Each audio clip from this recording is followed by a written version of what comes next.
BJD পরে কংগ্রেস আনিলা অভিযোগ ওড়িশা রাজভবন ঝাড়খণ্ড নির্বাচন ওয়ার রুম পালটিছি বলে কংগ্রেস অভিযোগ করেছি।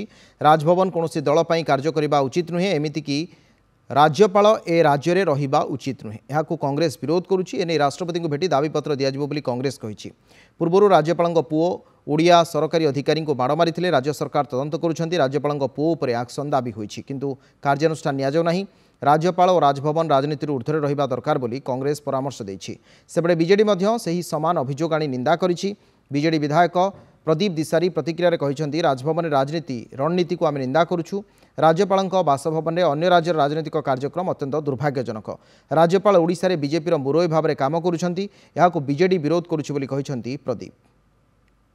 ये राजभवन ये राज्यर उत्तर संपन्न ये अंचल ये राज्यर विकास पाई ये राज्यंकर समर्थित, किंतु कौनसी दलर राजभवन कार्य करने कथा नुह। कौन दलर प्रभाव रे राजभवन कार्य माने राजभवन व्यवहारित हवा उचित नुह। जदि जे करुए आम दल आपको विरोध करुच्ची। आगामी दिन ये सत्यता हम आम निश्चित भाव कांग्रेस आर ठीक जवाब दिया निश्चित भाव आम राष्ट्रपति को जनइबू। जदि ये भाव जो होम शुणा पाऊँ जी यह हूँ अति दुर्भाग्यजनक, कि कौन दल से समर्पित होती से राज्यपाल ए राज्य रहा उचित नुहे। मुझे यहाँ शुणुची वार रूम हवा उचित, बहुत दुखदायक घटना। ये कार्य हवा उचित नुह।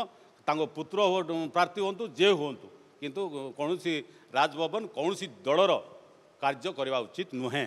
नहीं ये पूर्व आप जानते आप गणमाध्यम अनेक थर अस्मिता ओडिया को से हासिल करते, तेणु ता बाबद राज्य सरकार गोटे कमिटी भी करते आज परिप्रकाश है नहीं।